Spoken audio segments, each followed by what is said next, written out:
여러분 안녕하세요. 한 주 동안 평안하셨는지요?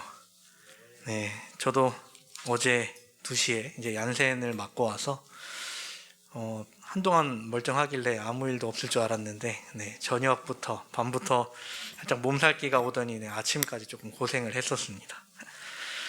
그래도 얀센은 한 번만 맞으면 된다고 해서 그걸로 위안을 삼고 있습니다. 이제 백신을 맞으신 분, 또 맞으실 분들 모두 이 백신으로 인해서 코로나에서 조금 벗어나고 하나님께서 이끄시는 대로 더 건강한 방향으로 나아가는 모든 성도님들 되시기를 간절히 바랍니다. 오늘은 진리의 성령이 오시면 이라는 제목으로 함께 은혜 나누길 원합니다. 하나님의 말씀 요한복음 16장 5절부터 14절까지 있는 말씀을 보시겠습니다. 요한복음 16장 5절부터 14절까지 있는 말씀, 제가 봉독해 올릴 때에 눈으로 따라 읽어주시기 바랍니다. 요한복음 16장 5절부터 14절까지 있는 말씀입니다. 지금 내가 나를 보내신 이에게로 가는데 너희 중에서 나더러 어디로 가느냐 묻는 자가 없고 도리어 내가 이 말을 함으로 너희 마음에 근심이 가득하였도다. 그러하나 내가 너희에게 실상을 말하노니 내가 떠나가는 것이 너희에게 유익이라. 내가 떠나가지 아니하면 보혜사가 너희에게로 오시지 아니할 것이요 가면 내가 그를 너희에게로 보내리니 그가 와서 죄에 대하여 의에 대하여 심판에 대하여 세상을 책망하시리라. 죄에 대하여라 함은 저희가 나를 믿지 아니하며 의에 대하여라 함은 내가 아버지께로 가니 너희가 다시 나를 보지 못하며 심판에 대하여라 함은 이 세상 임금이 심판을 받았음이니라. 내가 아직도 너희에게 이를 것이 많으나 지금은 너희가 감당치 못하리라. 그러하나 진리의 성령이 오시면 그가 너희를 모든 진리 가운데로 인도하시리니 그가 자의로 말하지 않고 오직 듣는 것을 말하시며 장래의 일을 너희에게 알리시리라. 그가 내 영광을 나타내리니 내 것을 가지고 너희에게 알리겠음이니라. 아멘. 일본 동부 지방의 도호쿠 지방이라는 곳에 보면 후다이무라라는 작은 마을이 있습니다. 바닷가에 인접한 마을로 그곳에 사는 사람은 약 2,600명 정도, 그렇게 크지 않은 마을이죠. 그 마을에는 와무라 유키에라는 한 사람이 있었습니다. 이 사람은 1947년 마을 이장으로 뽑혀서 1987년까지 40년을 재임한 10선의 이장이었습니다. 오랫동안 사람들한테 신뢰를 받았었죠. 그런데 이 사람이 재임 막바지에 이르렀을 때 강 하구에 수문을 세우는 공사를 하게 됩니다. 이렇게 생긴 수문인데요. 쉽게 이야기하면 방조제 같은 것을 만드는 공사였죠. 이것을 만들기 위해 여러 회의가 이루어지고 있는데 이 와무라 이장이 고집을 부리기 시작하는 것입니다. 주위에 있던 다른 마을들, 다른 데는 이 수문을 10m 높이로 세우는데 이 촌장, 이 이장은 15.5m까지 자기는 꼭 세워야겠다라는 것이었습니다. 사람들은 언제 올지도 모르는 해일 때문에 불필요한 예산을 낭비하는 것은 옳지 않다라고 이야기를 하면서 맞섰습니다. 근데 결국 자기의 고집대로, 와무라 이장의 고집대로 이 방조제가 15.5m 높이의 방조제가 세워지게 됩니다. 이 방조제가 만들어진 뒤 이장은 욕을 먹고 재임이 되지 않았습니다. 그렇게 재임되지 않은 채로 살아가면서도 보는 사람마다 그를 욕했죠. 그러다가 1997년 그는 88세의 나이로 별세하게 됩니다. 사람들은 이 방조제 근처를 지나갈 때마다 와무라 이장을 욕하면서 그가 혹시 건축업자들한테 뒷돈을 받아먹은 것이 아니냐라는 얘기가 오고 갔을 수도 있습니다. 그러나 14년 뒤 2011년 3월 11일에 어떤 일이 일어났었나요? 동일본 대지진으로 불리는 쓰나미가 그곳을 덮칩니다. 이때 쓰나미 경보를 듣고 원격으로 이 와무라 이장에 의해서 지어진 수문이 닫혔습니다. 그리고 이 후다이무라 마을의 사람들은 아무도 피해를 입지 않았다는 것이었습니다. 단 한 명만이 실종되었다가 이제 사망 처리됐는데, 그 사람은 이 수문 바깥에 있다가 자신의 배가 잘 있나 보러 나갔다가 거기에 휩쓸려서 사라진 사람 한 명 외에는 아무도 죽은 사람이 없었다는 것이었죠. 그렇다면 10m 높이로 수문을 올렸던 다른 마을은 어떻게 됐을까요? 이제 그때 쓰나미로 인해 15,897명이 사망을 했고 2,534명이 실종되었으며 22만 8,863명이 원래 살던 집을 떠나 이재민, 난민이 되었습니다. 건물은 12만 7,290채가 붕괴되고 27만 2,788채가 반파되었으며 75만 7,989채가 부분 손상을 입었다고 일본에서는 이야기를 합니다. 와무라 이장은 어떻게 이 15.5m의 수문을 지을 생각을 했을까요? 그가 이렇게 했던 이유는 그가 어릴 적에 이런 비슷한 지진 해일 피해를 2번을 겪었기 때문이었습니다. 그래서 그는 이대로는 안 된다, 10m로는 나중에 오는 피해 못 막을 것 같다라고 생각했던 것이죠. 사람이라 함은, 인류라 함은 지구상에 어떻게 보면 가장 지혜로워서 세상의 이치를 깨달아가는 존재로 이야기됩니다. 근데 정작 중요한 일에 있어서는 일이 일어나고 나서야 깨닫는다는 것이죠. 소 잃고 외양간 고친다라는 말이 있는데, 고치기라도 하면 다행이죠. 몇 번의 기회가 있었음에도 바뀌지 않는 것을 우리는 종종 보곤 합니다. 발전은 하지만 변화는 없는 것이 보면 인류의 현 모습이죠. 그에 반해 동물들은 발전을 하지는 않지만 자신들이 어떻게 해야 살아갈 수 있는지를 명확히 알고 있습니다. 그래서 지진의 징조, 홍수의 징조 등 어떤 큰 일이 일어나기 전에 동물들은 그에 대처하는 모습을 우리는 종종 볼 수 있죠. 이것은 노아의 홍수 때도 그랬습니다. 비가 오기 전까지 사람들은 먹고 마시고 장가들고 시집가고 잔치를 벌이고 있었습니다. 그런데 동물들은 때가 되니 어떻게 했죠? 하나님이 명하신 대로 무리를 지어서 방주 안으로 들어갔습니다. 그렇게 홍수 때에 살아남은 사람은 단 8명, 하나님의 말씀에 순종한 사람들 뿐이었습니다. 노아가 그렇게 목 놓아 외쳤지만 그의 말을 듣고 하나님께 나아온 사람은 단 한 명도 없었다는 것이었습니다. 지금 세상도 그러하죠. 계속해서 징조를 사람들에게 전하는 분이 계신데 사람들은 그것을 보고도 여전히 무시하고 있다라는 것입니다. 그런데 그것을 알려주시는 분이 누구십니까? 네, 바로 성령 하나님이시라는 것입니다. 그분께서 사람들에게 계속해서 알려주시죠. 이제 세상의 끝이 왔다. 얼른 돌이켜 돌아와라. 그런데 그 말을 듣는 소수의 사람만 있을 뿐 듣지 않는 사람들은 결국 세상의 끝을 향하고 있습니다. 오늘 예수님께서는 제자들을 향하여 그리고 현대를 살아가는 우리들을 향하여 성령 하나님에 대해 알려주십니다. 예수님께서 하늘로 승천하신 후 예수님의 중보 사역이 이루어지고 있을 그때 우리를 위해 일하는 분이 바로 성령 하나님이심을 알려주시죠. 그런데 그 성령께서 하시는 일 중 하나가 바로 우리가 무엇을 알아야 할지에 대해서 알려주신다는 것입니다. 그래서 예수님께서는 우리가 성령을 통해 배워야 할 것에 대해서 말씀하십니다. 본문 7절 8절입니다. 그러나 내가 너희에게 실상을 말하노니 내가 떠나는 것이 너희에게 유익이니라.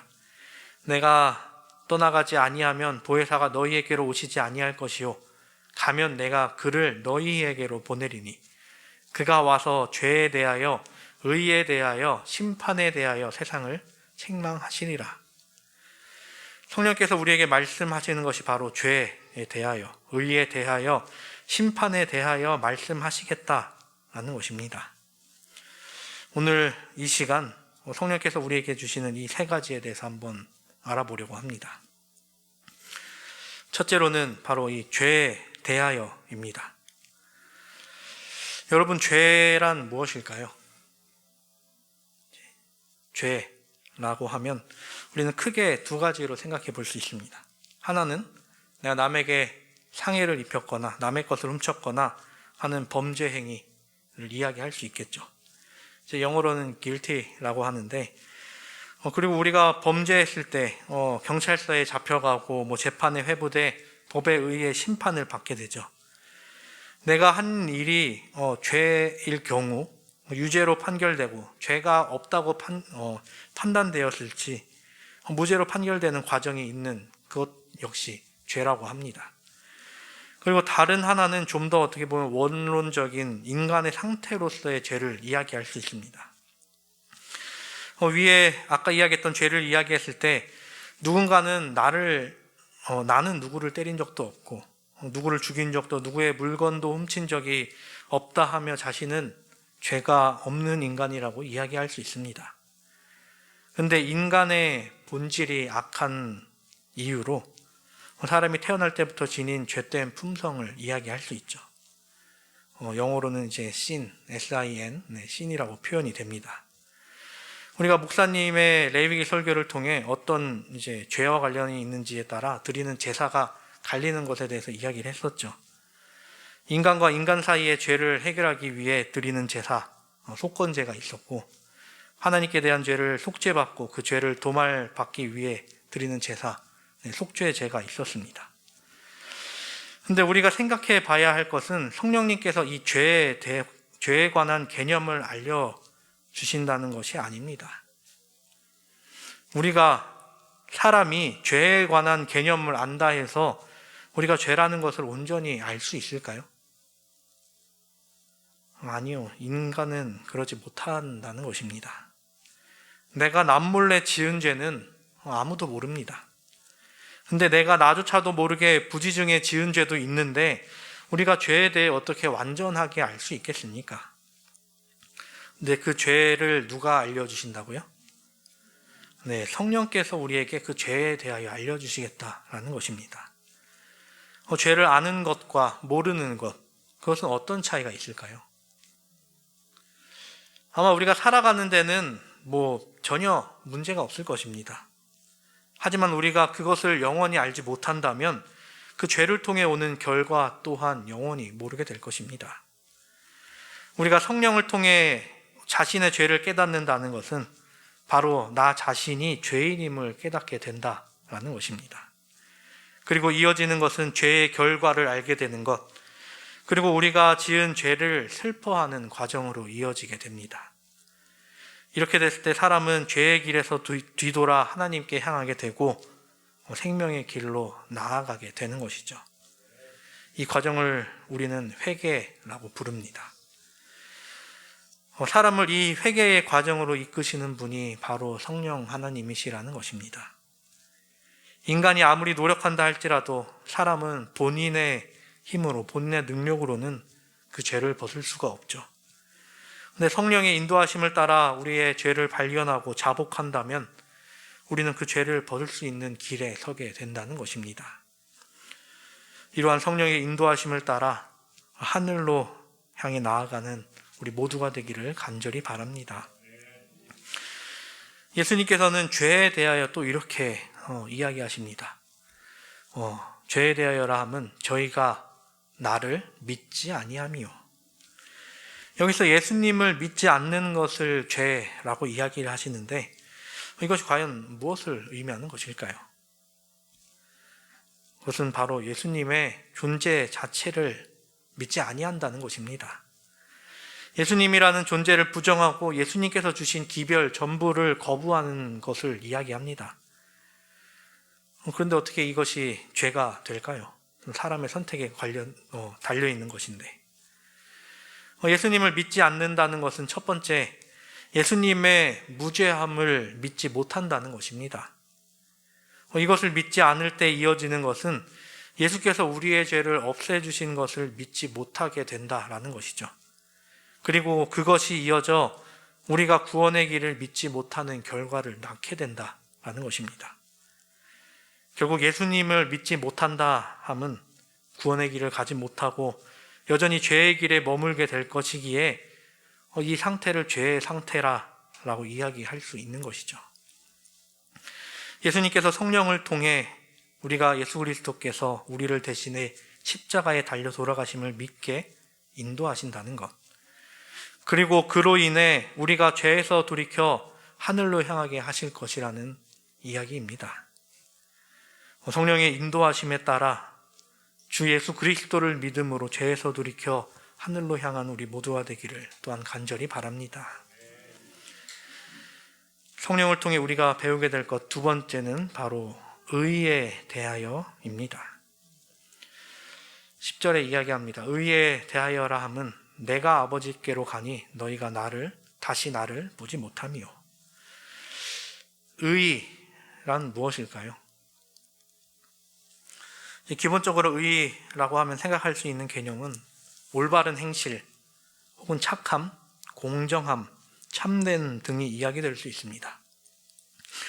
그리고 더 나아가 죄와 관계없는 상태를 일컬어 의라고 합니다. 의라는 개념에 대해서는 우리가 알고 있지만 과연 의가 그것뿐일까요? 우리는 이 의에 대하여 온전히 이해하지 못하며 올바로 이 의를 받아들이지 못합니다. 그래서 예수님께서는 성령을 통해 우리에게 이 의에 대하여 알려주시겠다라고 말씀하고 계신 것이죠. 그렇다면 이 의란 과연 무엇일까요? 예수님께서는 이 의에 대하여 말씀하시고 이제 아버지께로 가신다라고 이야기를 하십니다. 즉 예수님께서는 재림하시기 전까지 다시 오시겠다는 약속을 지키시기 위해 이 땅에 다시 내려오시기 전까지 이 땅에 계시지 않는다는 것이죠. 우리가 볼 수 없는 그분을 보게 해주는 것이 이 의라는 것입니다. 우리에게는 눈도 있고 코도 있고 귀도 있고 무언가를 만질 수 있는 촉감도, 맛을 볼 수 있는 미각도 있습니다.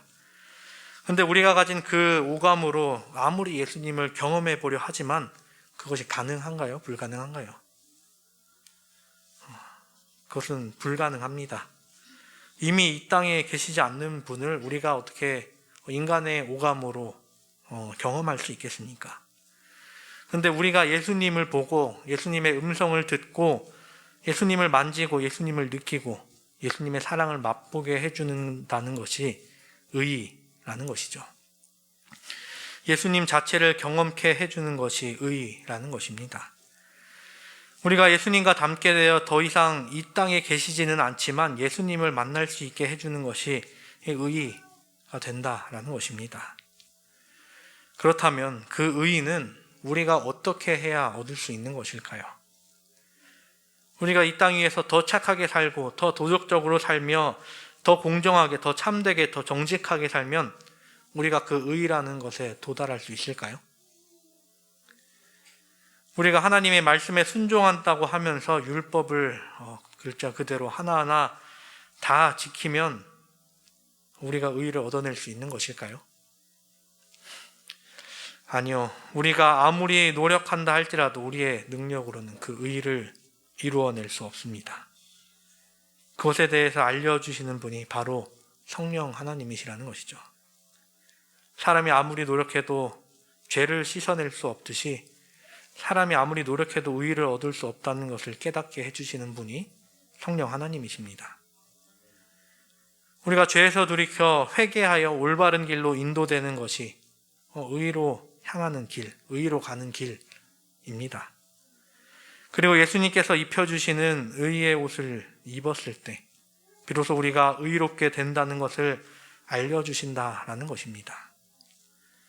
우리 스스로가 의로운 자가 되는 것이 아니라 누군가가 우리를 의롭다 칭해 주셔야 우리가 의로운 존재가 된다는 것을 성령께서 우리에게 알려주시겠다라는 것입니다.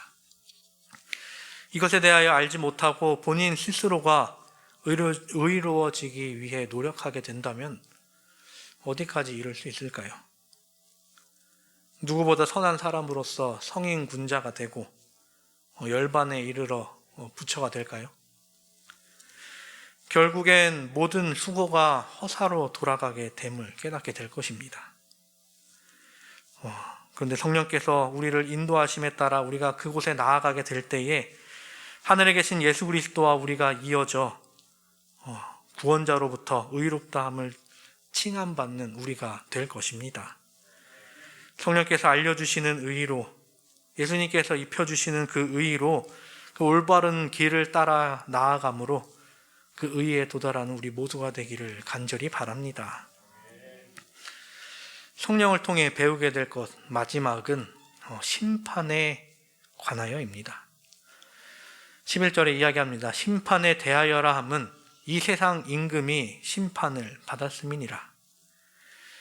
성령을 통해 우리에게 알려질 심판은 과연 어떤 것일까요? 심판을 받을 사람은 누구인가요? 우선 가장 기본적인 것은 심판은 모든 사람에게 있을 것이다 라는 것입니다. 예수님을 믿고 따르는 무리들이나 그렇지 않은 사람들 모두 말이죠.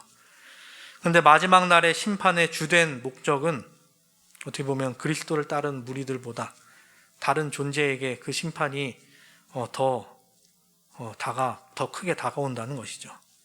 예수님이 이야기하시기로 누구라고 이야기를 하죠? 세상 임금이 심판을 받으리라 라고 이야기를 합니다. 이 세상 임금이란 누구일까요? 네, 사단. 결국 이 사단을 이야기하는 것입니다. 그렇다면 사람들은 이것을 통해 우리가 무엇을 배워야 할까요? 그것은 바로 우리가 어디에 속한 사람이어야 하는가라는 것입니다. 세상에 전쟁이 났는데 왕이 죽거나 포로로 잡히게 되면 그 전쟁은 어떻게 되나요? 거기서 전쟁이 끝이 나게 됩니다. 장기나 체스 같은 곳에서도 왕이 잡히면 경기는 거기서 끝이 나게 되죠. 왕이 잡히면 그 밑에 신하들이나 백성들은 당연스럽게 지는 것입니다. 결국 주권을 빼앗기고 죽거나 노예가 돼버리는 것이죠. 이 세상의 끝도 이러하다라는 것입니다. 만약 사단이 심판받게 된다면 어떻게 될까요? 세상의 왕인 사단이 심판을 받게 되면 그 사단 아래에 있는 세상에 살아가는 백성들 역시 그들의 왕과 운명을 같이 할 것입니다. 그렇게 우리가 어느 편에 서야 하는지, 어디에 속해야 하는지 분명히 해야 하는 것이죠. 그리고 그걸 알려주시고 인도하는 분이 바로 성령 하나님이시라는 것입니다. 우리는 어디에 속해야 하나요? 우리는 누구 뒤에 서 있어야 하나요? 마지막 때에 예수님께서 이 땅에 오셨을 때 우리가 있어야 할 곳은 어디입니까? 사랑하는 우리 성도 여러분, 예수님께서는 마지막에 말씀하십니다. 13절, 그러하나 진리의 성령이 오시면 그가 너희를 모든 진리 가운데로 인도하시리니 그가 자의로 말하지 않고 오직 듣는 것을 말하시며 장래 일을 너희에게 알리시리라. 우리는 성령의 시대를 살아가고 있습니다. 진리의 성령께서 이 땅에 사는 모든 무리에게 진리를 알려주시려고 하십니다. 하지만 사람들은 진리를 구하지 않고 성령을 구하지 않고 있죠. 화익 선지자는 영감의 말씀을 통해 이렇게 이야기합니다. 성령의 계속적인 임재와 도움이 없이는 말씀의 전파가 전혀 소용이 없을 것이다. 이분이야말로 거룩한 진리를 효과적으로 가르치는 유일한 교사이시다. 진리가 성령으로 말미암아 마음에 함께할 때만 양심을 일깨우거나 생애를 변화시킬 것이다. 누구든지 하나님의 말씀을 문자 그대로 소개할 수 있을 것이며 하나님의 말씀의 모든 명령과 약속을 잘 알 수 있을 것이다. 그러나 성령께서 진리를 깊이 감명시키지 않으면 반석 위에 떨어져 깨어질 영혼은 하나도 없을 것이다. 교육이나 유리한 지위가 아무리 위대하다 하여도 하나님의 성령과 협력함이 없이는 아무도 빛의 통로가 될 수 없다. 아무리 머리가 좋다 할지라도, 아니면 우리가 아무리 인내심을 갖고 성경을 수도 없이 본다 할지라도 우리가 성령을 통하지 않고 그 말씀을 읽는 그것은 그 안에서, 성경 안에서 우리는 아무것도 발견하지 못할 것입니다. 그러니까 우리가 교회에서 사역을 하는데 성령을 통하지 않는다면 그것은 결국 사람의 일이 되어버리고 마는 것이죠. 성령께서는 끊임없이 우리에게 말씀하시고 우리를 인도하기를 원하십니다. 그렇게 우리가 해야 할 것은 이 성령을 발견하고 또 구하고 성령께서 인도하시는 대로 나아가도록 항상 기도하며 주께 구해야 되는 것이죠. 언제까지 이것을 구해야 할까요? 예수님께서 이 땅에 다시 오실 때까지 우리는 구해야 합니다. 우리가 성령을 구함으로 인하여 우리가 예수께로 인도되고 예수의 사역을 이어나가며 예수 그리스도를 닮는 마지막 때의 남은 무리가 되기를 간절히 바랍니다. 이 안식일 우리가 성령 하나님을 통하여 예수 그리스도를 경험하는 우리 모두가 되기를 바라면서 말씀을 줄이겠습니다.